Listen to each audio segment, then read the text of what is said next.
It's lunchtime. Did you know that wood pigeons are protected in the UK under the Wildlife and Countryside Act of 1981? The tree where you see this nest had all its branches severely cut a few years ago, and therefore would then not have provided a safe nesting place. Tree surgeons were supposed to just prune the tree to its previous point, but they cut far more than they were allowed to by the planning application. The tree never looked like that in the 15 years I've been living here. The tree managed to recover, but only partially. It gets worse. One tree in the rear garden of Sinclair Road, the number of the house I will mention only as an X, has been practically destroyed, and the council let it happen. The tree surgeons ignored planning applications along the years and practically destroyed the tree at the insistence of the person who lives there, but isn't actually the owner. The property is owned by Notting Hill Genesis Housing Association. I checked their last planning application for even more cutting of that defenceless tree at number X Sinclair Road, and was puzzled because they said in the application that they were not, in quotation marks, wishing to carry out work on trees in a conservation area, unquote. And yet that tree is in a conservation area. Just look at the map. Didn't the council see that? Some trees here are more or less intact, but only because we were home and pleaded with the tree surgeons so that they didn't cut those trees as much as they intended. We were also supported by a very helpful arboricultural officer.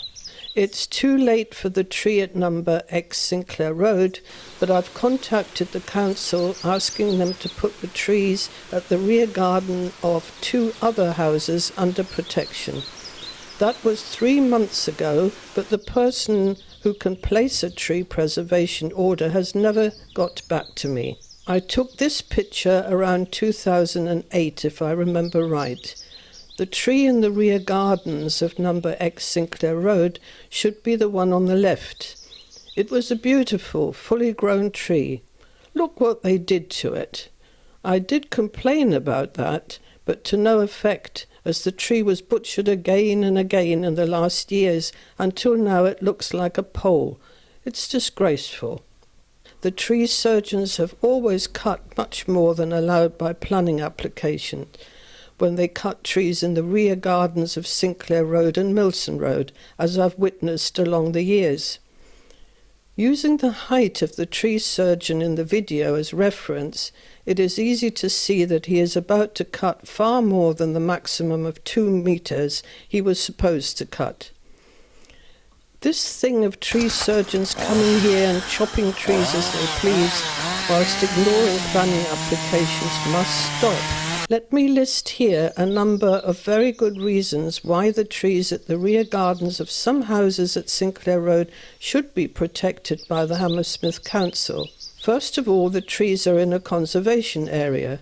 Look at number 36 on the map. The trees are clearly visible from a public space, that is Hazlitt Road. The trees are home to wildlife and provide shelter to different species of birds, as well as being a source of food and a place for their nesting. The trees create a very pleasant environment where birds sing on a daily basis. Exposure to trees is good for our health, according to several studies divulged by the New York State Department of Environmental Conservation. They say that even 5 minutes around trees or in green spaces may boost the immune system, lower blood pressure, reduce stress, improve mood, accelerate recovery from surgery or illness, increase ability to focus, even in children with ADHD, and improve sleep, etc. As a point of interest, a beetle, the emerald ash borer, killed tens of millions of ash trees in several American states. A study found that the destruction of trees was associated with over 21,000 deaths related to lung or heart disease. That was a natural disaster, but the maiming of trees here in London is man-made and can be easily avoided by protection measures placed by councils. Here are some more interesting facts about the importance of trees. Quote, trees in cities reduce pollution, store carbon and protect people in heat waves, saving megacities more than $500 million a year in health care, energy costs and environmental protection, according to a study by the State University of New York. It's no wonder that to plant more trees and protect the existing ones is a general idea confirmed by YouGov poll, which states that 9 out of 10 Londoners think it's important that we have more trees in London. Also, the tree's foliage provides privacy to residents at Sinclair Road and Milson Road during 6 months of the year, as one can't see the flats opposite behind the trees. Moreover, trees in full foliage serve as a merciful buffer against the noise of the never-ending construction work around Milson and Sinclair Road, and the noise of summer parties. The area would be much noisier without our trees. The design of the houses at both Sinclair Road and Milson Road indicate that most windows facing the rear gardens are bedrooms, whilst living room windows face the street. Therefore, the argument of excessive shading and the need for more light doesn't really apply, as people don't tend to spend the whole day in their bedrooms. Also, most of London trees are in rear gardens, which highlights the importance of protecting them, and surely the benefits these trees bring to the entire community must outweigh the hatred of trees expressed by some individuals. What calls my attention more than anything else is that protecting the trees at the rear gardens of some houses at Sinclair Road would avoid the repetition of the shameful butchering of the tree at the rear garden of number X Sinclair Road. Our local MP, Andy Slaughter, visited us a few months ago. He saw the trees and showed interest in the matter, but I am having a hard time to get through to the council. I emailed all details to Andy Slaughter after his visit, and he passed the matter to 3 councillors. They didn't care to respond to me, so I complained bitterly.